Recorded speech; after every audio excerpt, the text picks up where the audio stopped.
Hello, I'm Gramal and welcome back to my channel.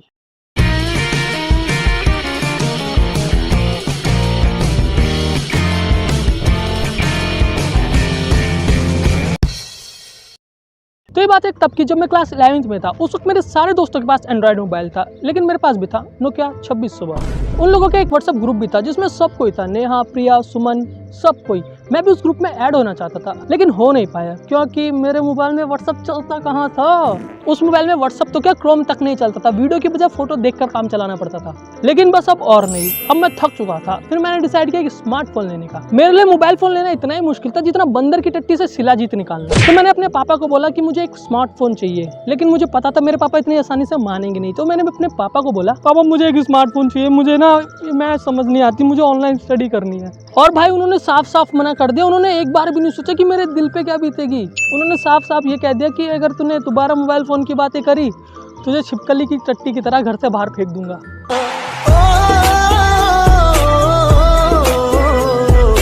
और मैंने mummy को बोला तो उनके ड्रामे शुरू। बेटा हम बहुत गरीब है, अपने बाप को बोल ज्यादा पैसे कमाए, तेरे स्कूल की फीस ही हम बड़ी मुश्किल से भर पाते हैं। और तुझे पता है जो तू 4 टाइम का खाना खाता है ना, कितना महंगा पड़ता है। हमने कभी तुझे बोला नहीं ना, तो अब मोबाइल की बात करियो मत दोबारा। और मैं इस बार इमोशनल ब्लैकमेल नहीं होने वाला था, बिल्कुल नहीं होने वाला था। मैं एकदम जिद पे आ गया और मैंने मम्मी को बोला, मम्मी मुझे मोबाइल फोन चाहिए ही चाहिए, मम्मी मुझे मोबाइल फोन चाहिए ही चाहिए। इतना ही है तो तू खुद कमा के खरीद ले। वैसे आइडिया बुरा नहीं था, वो कि मुझे मम्मी पापा मोबाइल फोन दिलाने से रहे, तो मैंने खुद कमा के खरीदने का सोचा। पर दिक्कत ये थी, आखिर काम मिलेगा कहाँ, कौन देगा मुझे काम। फिर मैंने अपने कुछ दोस्तों को फोन किया और उनको बोला, भाई यार मुझे पैसों की जरूरत है यार, कुछ काम दिला दो, मोबाइल फोन खरीदना है। और भाई मेरे दोस्त इतना अच्छे मेरे को बोलते, भाई एक काम है, तू एक काम कर, सरसों की तेल की बोतल लेके मेरे घर आ जा। और मेरे को बोलते हैं,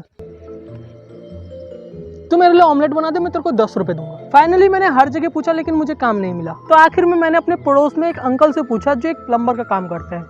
देखो यार मोबाइल फोन लेने के लिए क्या क्या करना पड़ता है। तुम्हें तो लगता है यार फिल्मों की तरह प्लम्बर की लाइफ एकदम मस्त होती है, लेकिन यार ऐसा असल में नहीं होता, बहुत हार्ड होता है। तो अंकल का नाम था झुमरीलाल। वो बहुत बढ़िया आदमी थे, लेकिन उनकी बातें समझने में थोड़ा वक्त लगता था क्योंकि अंकल हकलाते बहुत थे। और जब मैंने अंकल से काम के लिए पूछा तो मैं बहुत सस्पेंस में था कि मुझे अंकल हाँ बोलेंगे या ना।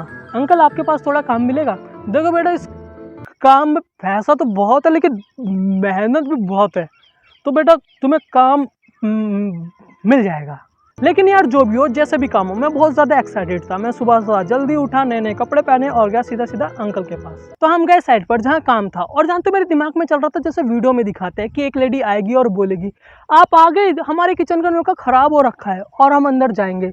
लेकिन ऐसा कुछ भी नहीं हुआ। और घर से एक मोटा बुढ़ा निकलता है और बोलते हैं, अरे झुमरीलाल आ गए और साथ में एक लौंडे को भी लाए हो। और सच में ये सुन के ना यार मेरे सपनों में पानी फिर गया जैसे समुंदर में रेत। तो हमें करनी थी पूरे घर की फिटिंग। तो हमने काम शुरू किया और अंकल ने मुझे बाथरूम में नलका लगाने के लिए भेजा और मैं गया। और बहनचोद मुझे कुछ समझ में नहीं आ रहा था कि इसे लगाए कैसे, क्योंकि स्कूल में हमने कोई ऐसा चैप्टर पढ़ा नहीं था। तो मैंने अंकल से पूछा, अंकल इसे कैसे लगाए। अंकल ने बोला, अरे बेटा इसको ऐसे पकड़ो और इसको ऐसे घुसेड़ो, ऐसे ऐसे ऐसे करके ना लगा दो। फिर मैं वहाँ नलका लगाने गया। मैंने ट्राई किया पहली बार, और बहन जो पूरा गंदा पानी मेरे मुंह पे गिर गया। लेकिन फिर मैंने हार नहीं मानी और मैं लगा रहा। और आखिर में मैंने नलका लगा दिया। तो ये इतनी बड़ी अचीवमेंट मेरे लिए थी क्योंकि इतनी जिंदगी में पहली बार मैंने कुछ ऐसा बढ़िया काम किया। फिर मैं अंकल के पास गया और फिर हम दोनों बातें कर रहे थे। मैंने अंकल से पूछा, अंकल जी ये काम आप कब से कर रहे हो। अरे बेटा ये काम करते मुझे 10 साल हो गए। अंकल सच में इस काम में पैसा है। हाँ बेटा इस काम में पैसा तो बहुत है, तभी तो मेरे पास 2 बीवियाँ हैं, एक गाँव में और एक यहाँ। अंकल जी आप तो बहुत तेज हो। अरे कुछ नहीं बेटा, हंसी है। हम लोग बात ही कर रहे थे कि बीच में मालिक बुढ़ा आके टोक दिया। उसको एक गड्ढा खुदवाना था और इतना आसान काम था, तो मैंने सोचा क्यों ना मैं जाके खोद दूं। तो मैंने गड्ढा खोदना स्टार्ट किया। मैंने इतना तक गड्ढा खोद दिया, लेकिन मालिक ने बोला और ज़्यादा खड्डा खोदना है। उसने इतना गड्ढा खुदवाया, मेरी हालत ख़राब हो गई। उसने बोला और ज़्यादा गहरा खड्डा खोदना है, मैंने इतना खोदा। उसने बोला और ज़्यादा गहरा खोदना है, मैंने इतना खोदा। और भाई तब जाके मेरा काम खत्म हुआ। और भाई उस वक्त इतनी हालत ख़राब हो गई थी ना, मन तो कर रहा था इस बुड्ढे को इसी गड्ढे में घुसे के दबा दूँ, लेकिन ऐसा नहीं कर सकता था ना यार, आके उससे पैसे तो चाहिए थे। तो मैंने मालिक को बोला, मालिक काम ख़त्म हो गया। उसने बोला अच्छा ठीक है। फिर उसने एक और काम दिया। उसने बोला ये 2 किले लो और उसको वहाँ जाके बराबरी में गाड़ दो, लकीर में।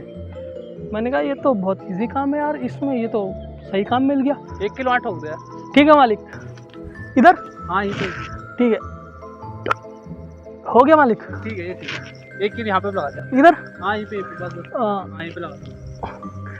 हो गया। अरे यार यहाँ पे ना थोड़ा सा और नीचे लगा देना, थोड़ा सा नीचे? ठीक है ठीक है। पंचो यहाँ ठीक है मालिक? ना ना थोड़ा सा और नीचे लगा। ठीक है। हाँ बस लगाइए। हो गया। हाँ यार अभी कुछ मजा नहीं आया, थोड़ा और ऊपर कर दे बस, थोड़ा और ऊपर कर दे। भोसड़ी के इधर? हाँ यहीं पे इधर? हाँ यहीं पे। ठीक है।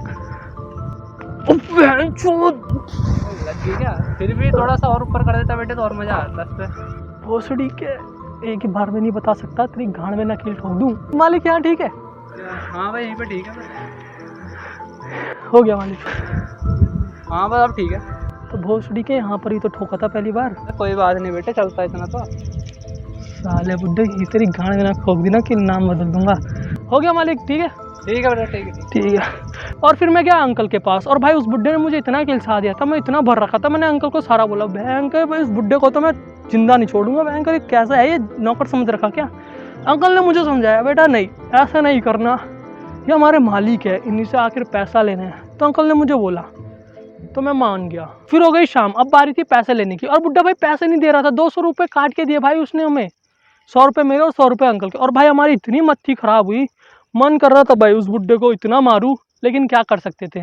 तो हम गए घर, लेकिन घर से पहले अंकल को याद आया कुछ ज़रूरी काम। अंकल बहुत ज़्यादा थक गए थे, तो उसने बोला कुछ चढ़ा लेते हैं। तो अंकल गए ठेके पे। अंकल ठेके पे दारू पी रहे, बोल रहे उस बुड्ढे की तो मैं फाड़ के रख दूंगा, उस बुड्ढे ने पैसे काट लिए मेरे। भयंकर मैं सोच रहा भाई अंकल तो पहले मुझे समझा रहे कि ऐसा मत बोल, अब अंकल खुद ही शुरू हो गए, उस बुड्ढे को तो मैं छोड़ूंगा नहीं। और फिर यार मुझे बहुत बुरा लगा, मैंने कहा यार क्या होगा, अंकल के घर में वैसी लड़ाई होती है। अंकल को गुस्सा आ रहा था, मुझे लगा सारा गुस्सा अंकल आंटी पे उतार देंगे।